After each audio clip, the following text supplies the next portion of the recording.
अस्सलाम वालेकुम स्टूडेंट्स। इस लेक्चर में मैं आप लोगों के साथ नेट प्रेजेंट वैल्यू और इंटरनल रेट ऑफ रिटर्न का एक क्वेश्चन डिस्कस करूंगा और ये क्वेश्चन आप लोगों की प्रैक्टिस के लिए है। तो सबसे पहले तो मैं ये चाहूँगा कि आप वीडियो पॉज कर और इस क्वेश्चन को अच्छे से रीड कर लें, ताकि आप लोग जब मैं सॉल्व कर रहा हूँ तो आप लोगों को चीज़ें समझ में जल्दी बेहतर आ रही हों। तो पॉज करके रीड कर लीजिएगा, उसके बाद प्ले करिएगा। सवाल कहता है कि diamond investment limited DIL is considering to set up a plant for the production of a single product X49। The details relating to the investment are as under, और फिर 6 पॉइंट्स दिए हुए हैं जिसमें कुछ डिटेल्स है इन्वेस्टमेंट से रेलिवेंट। अच्छा, आप सवाल रीड कर और फिर वीडियो को आगे प्ले करेंगे और मैं डायरेक्टली इस सवाल को सॉल्व करता हूँ। और इस सवाल में पॉइंट नंबर 1 में ये लिखा हुआ है कि आपने 160 मिलियन का प्लांट परचेज़ किया है। पॉइंट 2 में लिखा हुआ है कि 20 मिलियन का वर्किंग कैपिटल आपको चाहिए होगा ऑपरेशंस को चलाने के लिए बिल्कुल ही स्टार्ट में। पॉइंट नंबर 3 कुछ सेल्स और कॉस्ट की बात करता है, और उसके बाद पॉइंट नंबर 4 जो है बोलता है कि प्लांट की डिप्रिसिएशन 20% पर रिड्यूसिंग बैलेंस मेथड के हिसाब से होगी। और आगे लिखता है estimated residual value of the plant at the end of its useful life of 4 years would be equal to its carrying value, यानी कि ज़िंदगी 4 साल होगी प्लांट की। तो हम ये जो भी चीज़ें कंसिडर कर रहे हैं ये 4 साल के लिए कर रहे हैं। तो जैसे कि हम नेट प्रेजेंट वैल्यू के सवालों में करते हैं कि हम अपने पास ईयर 0, ईयर 1, ईयर 2, ईयर 3 और ईयर 4, ये 4 साल हैं। इन 4 सालों को मैं यहाँ पर लेबल कर देता हूँ। ठीक है, इन 4 सालों को मैं यहाँ पर लेबल कर देता हूँ। Year number 0, year number 1, year number 2, year number 3 और ईयर नंबर 4, ये 4 साल है। अच्छा, अब सबसे पहले सेल्स की बात कर लेते हैं। ठीक है, मैं थोड़ा सा डायरेक्ट सवाल सॉल्व कर रहा हूँ। किसी भी किस्म की कोई भी कन्फ्यूजन हो और आप मेरे इनरोल्ड स्टूडेंट हो तो आप मुझे व्हाट्सएप कर और बिला झिझक कोई भी बात पूछ सकते हो। देखिए, पॉइंट नंबर 3 में लिखा हुआ है DIL intends to sell X49 at cost plus 25%। Cost plus 25% का मतलब ये है कि अगर कोई चीज़ 100 की पड़ेगी तो मैं 125 में बेचूंगा, 200 की पड़ेगी तो 250 में बेचूंगा, यानी कि कॉस्ट में कॉस्ट का 25% ऐड कर दूंगा। Cost does not include depreciation on plant. Sales for the first year are estimated at 300 million. Year number 1 की जो सेल्स है वो 300 मिलियन है, मैं मिलियंस में ही अमाउंट लिख रहा हूँ। The sales quantity would increase at 6% per annum. Sales quantity का मतलब ये है कि जो सेल्स के यूनिट्स होंगे, जो वॉल्यूम होगा वो 6% से इंक्रीज़ होगा। जब वॉल्यूम इंक्रीज़ होता है तो सेल्स रेवेन्यू भी इंक्रीज़ होता है, क्योंकि ज़्यादा चीज़ें बिक रही होती हैं। साथ में अगर आप पॉइंट नंबर 6 देखते हो तो उसमें लिखा हुआ है DIL's cost of capital is 18%। All cost and prices are expected to increase at the rate of 5% per annum, यानी कि सेलिंग प्राइसेस भी 5% से बढ़ेंगी। तो इसका मतलब ये हो गया कि पिछले साल का ये जो 300 है ना, या अगले साल एक तो आप 1.06 से मल्टीप्लाई करोगे। 1.06 से किसी चीज़ को हम तब मल्टीप्लाई करते हैं जब वो 6% से इंक्रीज़ हो रही हो। आप 300 को 1.06 से मल्टीप्लाई करोगे तो जो वॉल्यूम के इंक्रीज़ का इम्पेक्ट है वो इसमें शामिल हो जाएगा। दूसरा, आप इसको 1.05 से मल्टीप्लाई करोगे। 1.05 से हम तब मल्टीप्लाई करते हैं जब हमें कोई चीज़ 5% से इंक्रीज़ करनी हो। तो सेल्स रेवेन्यू दो चीज़ों में मुश्तमिल होता है, सेलिंग प्राइस और नंबर ऑफ़ यूनिट्स। और एक चीज़ 6% से और एक चीज़ 5% से बढ़ रही है, तो मैंने 300 को 1.06 और 1.05 से मल्टीप्लाई किया तो वो इंक्रीज़ होकर 333.9 पर आ गया। फर्दर इससे अगले साल क्या होगा, 333.9 जो है उसको दोबारा से 1.06 और दोबारा से 1.05 से मल्टीप्लाई करेंगे, क्योंकि अगेन यूनिट्स और रेवेन्यू दोनों 6 और 5% से इंक्रीज़ हो रहे हैं। इसके अगले साल दोबारा से ऐसा ही होगा कि पिछले साल के सेल्स रेवेन्यू को हम लोग 1.06 और 1.05 दोनों से मल्टीप्लाई करेंगे, क्योंकि एक चीज़ 6% से और एक चीज़ 5% से बढ़ रही है, और ये 413.625 हो जाएगा। ये आपका सेल्स रेवेन्यू हो गया। सेल्स रेवेन्यू आपका कैश इनफ्लो होता है, पैसे आते हैं आप जब चीज़ बेचते हो। कॉस्ट जो है वो आपका कैश आउटफ्लो है। अब पॉइंट नंबर 3 में लिखा हुआ है DIL intends to sell X49 at cost plus 25%, और ब्रैकेट में लिखा हुआ है cost does not include depreciation on plant. ये एक अच्छी बात लिखी हुई है, क्योंकि अगर डेप्रिसिएशन कॉस्ट में शामिल होती तो वो एक नॉन कैश एक्सपेंस है, उसकी कोई किसी किस्म की पेमेंट नहीं करी जाती। जबकि सवाल यहाँ पे क्लियरली लिख रहा है कि कॉस्ट जो है कॉस्ट प्लस 25% की पॉलिसी है, और ये जो कॉस्ट यहाँ पर कैलकुलेट होगी इसमें किसी किस्म की कोई डेप्रिसिएशन शामिल नहीं होगी। अच्छा सर, ये कॉस्ट आएगी किस तरह से? देखें आप यहाँ पर एक रेशियो डेवलप करेंगे, रेशियोज़ की मदद से आप इस सवाल को सॉल्व कर सकते हैं।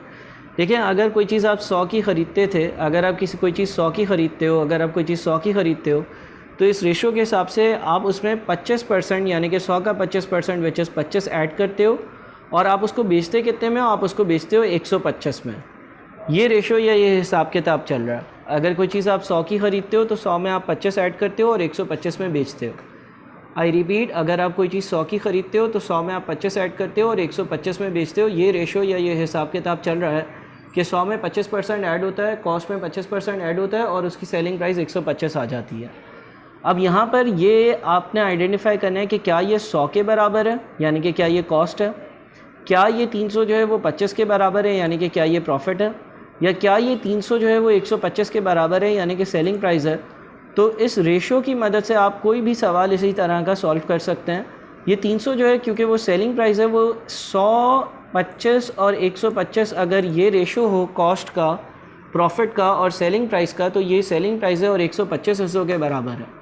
अब अगर आपको 100 हिस्से चाहिए यानी कि कॉस्ट चाहिए, तो आप 300 को क्योंकि 125 हिस्से हैं, 300 क्योंकि 125 हिस्से हैं, 300 क्योंकि 125 हिस्से हैं, क्योंकि सेलिंग प्राइस है, तो 300 को 125 से डिवाइड कर दो, एक हिस्से की वैल्यू आएगी, और फिर 100 से मल्टीप्लाई कर दो तो 100 हिस्से की वैल्यू आएगी, यानी कि कॉस्ट की वैल्यू आएगी। ठीक है, तो आप देखें क्या आता है 240। अच्छा, आप इसको ऐसे भी वेरीफाई कर सकते हैं कि अगर मैं कोई चीज़ 240 की ख़रीदता तो सवाल की वर्किंग के हिसाब से, सवाल के डेटा के हिसाब से मैं इसमें 240 का 25% यानी कि 60 का प्रॉफिट ऐड करता और इसको 300 में बेचता, तो बिल्कुल ये सही आ रहा। तो यह आपके पास इस तरह से जो है ना आपकी वर्किंग होकर और ये 240 की कॉस्ट आ सकती है। ज़रा रिपीट कर अगर आपको समझ नहीं आई बात तो आप ज़रा वीडियो को रिवाइंड कर फॉरवर्ड कर लाजमी तौर पर दोबारा देखिएगा। अब वापस से हर साल यूनिट्स भी बढ़ रहे हैं, तो यूनिट्स बढ़ेंगे तो ज़ाहिर है उनको बनाने की कॉस्ट भी बढ़ेगी, और हर साल जो है वो आपकी सवाल के 0.6 के हिसाब से सारी कॉस्ट भी 5% से बढ़ रही है, तो 1.05 से मल्टीप्लाई करेंगे यानी कि 267, और इसी तरह से ये आगे बढ़ता चला जाएगा। ठीक है जनाब, तो ये याद रहे कि वही रेशो यहाँ पे भी मैंने चलाया है, यानी कि 1.06 और 1.05 से मैंने मल्टीप्लाई किया है, अगेन मैंने 1.06 और 1.05 से मल्टीप्लाई किया है, अगेन मैंने 1.06 और 1.05 से मल्टीप्लाई किया है। ये चीज़ ज़रा आप अच्छे से देखिए और फिर आगे बढ़ते हैं। ठीक है,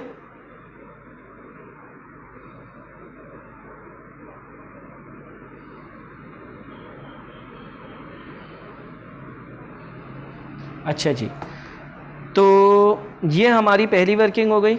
ठीक है जी, अच्छा जी, अब क्या करेंगे सर, आगे क्या करेंगे? अब जनाब अब आगे हम देखते हैं कि हमारे जो प्लांट की डेप्रिसिएशन है ना वो कितनी है। अच्छा, सवाल के पहले पार्ट में लिखा हुआ था कि आप प्लांट 160 मिलियन का परचेज़ करोगे। ठीक है, 160 मिलियन का प्लांट परचेज़ करेंगे, और पॉइंट नंबर 4 में लिखा हुआ था कि 20% रिड्यूसिंग बैलेंस मेथड के हिसाब से डेप्रिसिएशन होगी। यहाँ पे मैं वर्किंग करता हूँ ईयर ज़ीरो से ईयर 1 की डेप्रिसिएशन, ईयर 1 से ईयर 2 की डेप्रिसिएशन, ईयर 2,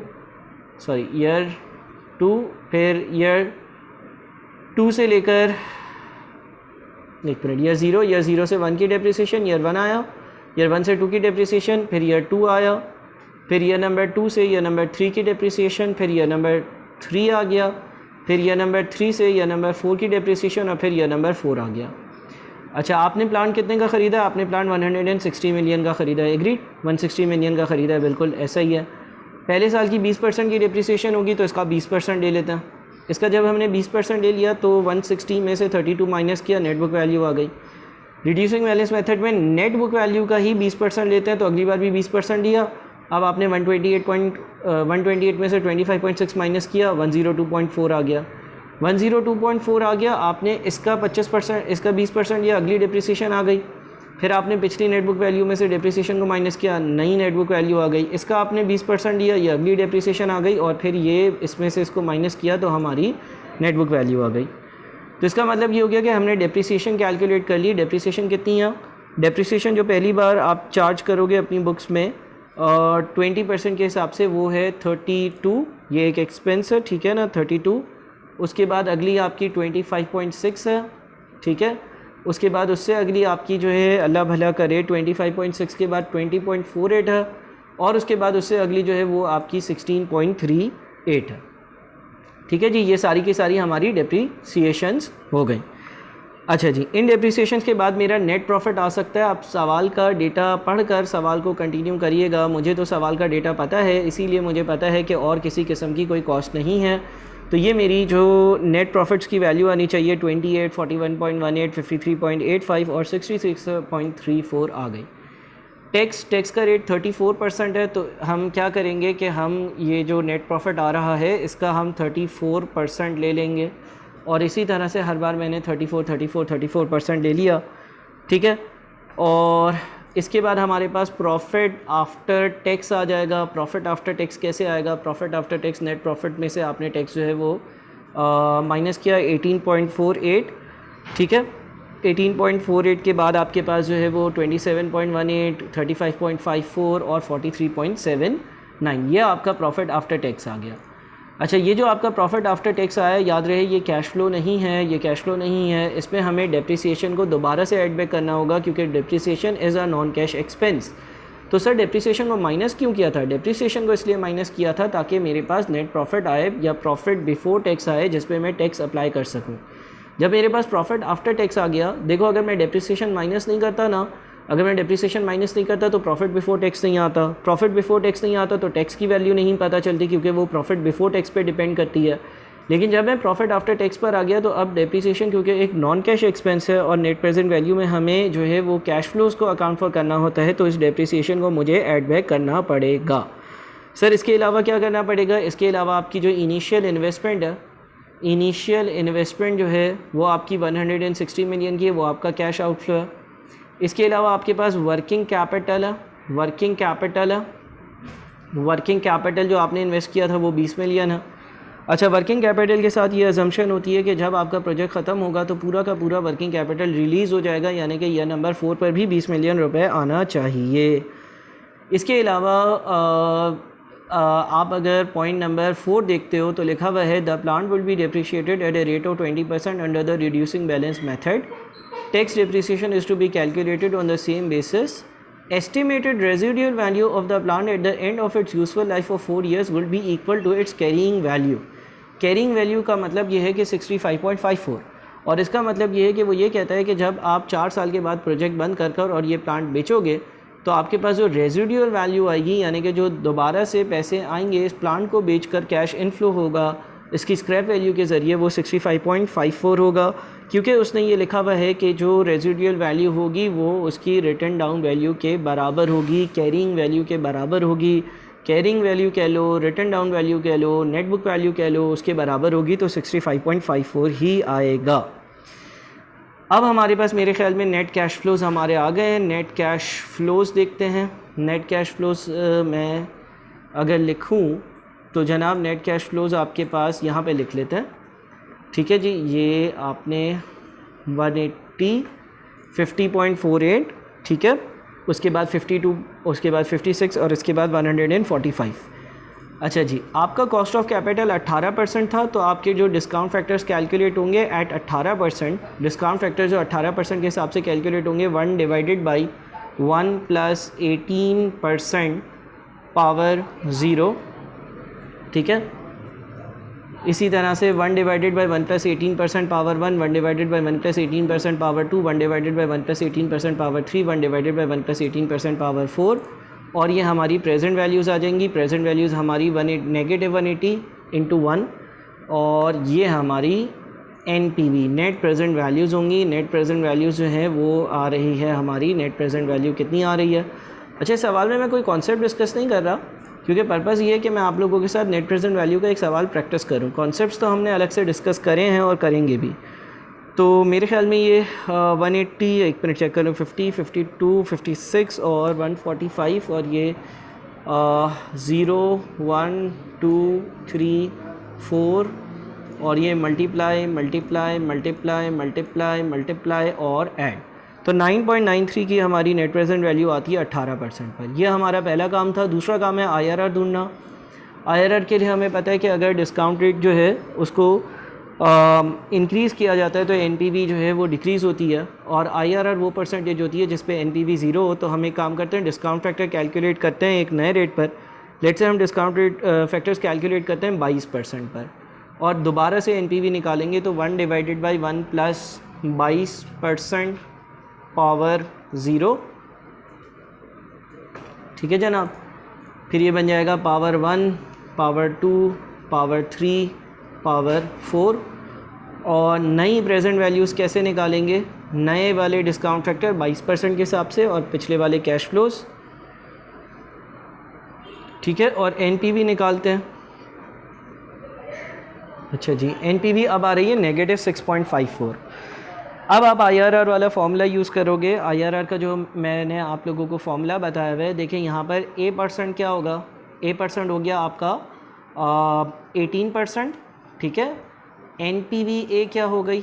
NPVA आपकी हो गई अच्छा हाँ सही है 9.93। ठीक है ना, NPVA 9.93 हो गई। अच्छा B% आपका क्या हो गया? B% आपका हो गया 22%, और आपकी NPVB क्या हो गई? NPVB आपकी हो गई नेगेटिव 6.54। तो हमारा जो फॉर्मूला होता है which is A% plus NPVA divided by NPVA minus NPVB। अच्छा माइनस माइनस प्लस हो जाएगा क्योंकि वो भी नेगेटिव 6.54 है। ठीक है, multiplied by B minus A%। B minus A% का मतलब होगा 22% माइनस 18%। ठीक है जी, इसको ज़रा हम कैलकुलेट करते हैं। तो ये तकरीबन आपके पास मेरे ख़्याल में, इसको ज़रा डेसिमल डालें, 20.41% आपका आईआरआर आ रहा है। तो जनाब ये एनपीवी और आईआरआर का एक प्रैक्टिस क्वेश्चन था। अच्छे से देखें, दोबारा देखें, 2 बार देखें, 3 बार देखें और 4 बार देखें, और फिर इसको आराम से अपने रजिस्टर्स में कॉपी करें और इसको समझें, ताकि फिर हम अगले सवालात पर बड़े मुश्किल और आगे वाले सवालात पर बढ़ें। थैंक यू, अल्लाह हाफ़िज़।